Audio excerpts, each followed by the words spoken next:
Autoline Daily is brought to you by Bridgestone, passion for excellence. This is Autoline Daily for November 4, 2010, and now the news.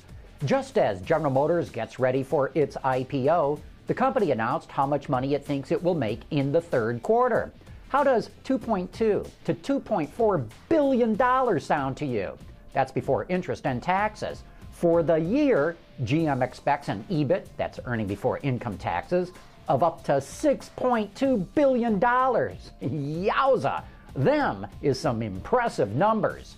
However, GM warns that the fourth quarter will be weak because of new product launches and engineering costs. Official third quarter results will be announced next Wednesday. Nissan also reported strong earnings. According to the AP, the company's second quarter profit quadrupled to $1.3 billion. That's compared to last year. The company doesn't expect its second half to be as strong because of the rising yen, increases in raw materials, and engineering investments. The U.S. and South Korea are currently negotiating a free trade agreement, but automakers object to some of the provisions because it doesn't do enough to open up the Korean market. And now Ford is taking its message to the people.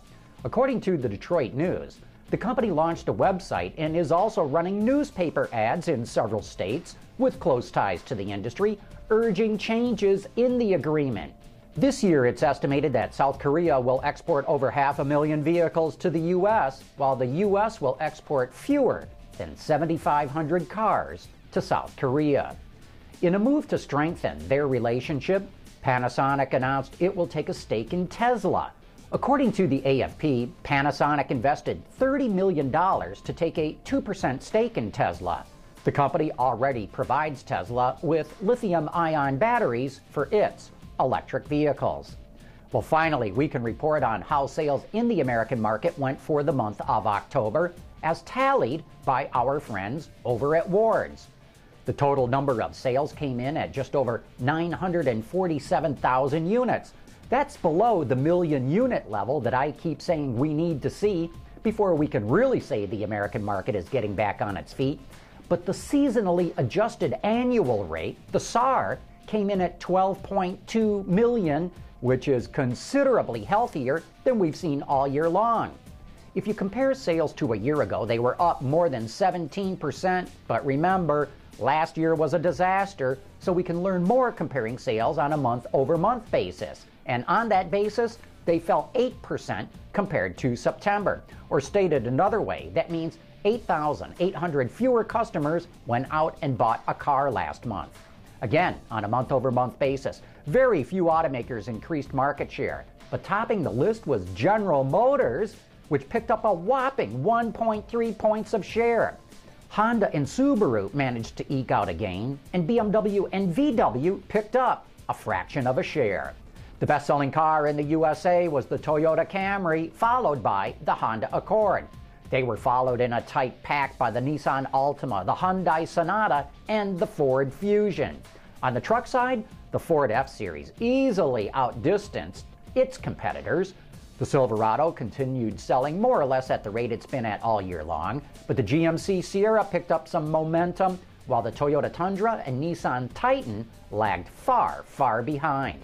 Honda dominated the crossover segment, while the Toyota RAV4 and Ford Escape fought for second position.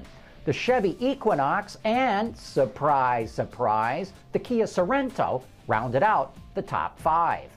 Amongst all these numbers, the key one to watch is that SAAR rate, and at 12.2 million units, it shows the car market is slowly getting healthier. Coming up next, hey, let's go take a look at the Cadillac CTS Coupe. Introducing Bridgestone's third generation of run-flat tires with groundbreaking new Bridgestone technologies. Bridgestone run-flat tires offer improved ride comfort, lower rolling resistance, and improved wear while giving you the peace of mind and comfort you need. I'll tell you, one of the best aspects of this job is all the different cars I get to test drive, especially this one. Here's my instant impression of the new Cadillac CTS Coupe. You know everything there is to know about this car if you know the CTS, because it's pretty much the same from the front bumper to the base of the windshield, with one exception. They changed the fender vent on this car. You got to look carefully, but you will see it is different. but then they did it right. They put in a super long door. They tooled it up for that so that it's easier to get in and out of the back seat, but only if it were that easy. Because what you'll find is that the seat belt gets in your way. The seat doesn't really move that much forward, and once you're in here, you'll find out there really isn't a whole lot of headroom. I'm 5'8". Anybody taller than this is absolutely not going to fit in back here, and I don't even fit in all that well. The other thing that you'll notice is that the front seat cushion just isn't long enough. It doesn't give you enough thigh support. You know, I wish it would come out to here, right underneath my knees. In fact, Mercedes-Benz has a feature like that, where you can move the seat cushion forward in relation to the seat back. Cadillac's got to be able to do that too. But man, did they get the rest of this car right. I love this beautiful sail panel that they've added and kept it very high. It adds to the drama of the styling. It also helps with the aerodynamics. And then they integrated the Chimsel, the center high-mounted stoplight, to also double as a partial spoiler. I love getting the dual duties out of that thing. Then the other thing that's so dramatic on this is how they've collected the exhaust here in the middle, put that around it with a chrome surround to it. Nothing else out there in the market is like it. Put it all together and you have got a car that is just dramatically styled. In fact, I guarantee you, if you buy one of these cars, people will stop you on the street to tell you how beautiful they think it looks. Don't forget to tune in to Autoline After Hours tonight at 7 p.m. Eastern for the best insight and commentary going on in the worldwide automotive industry. Join me and the auto extremist Peter DeLorenzo tonight on Autoline After Hours.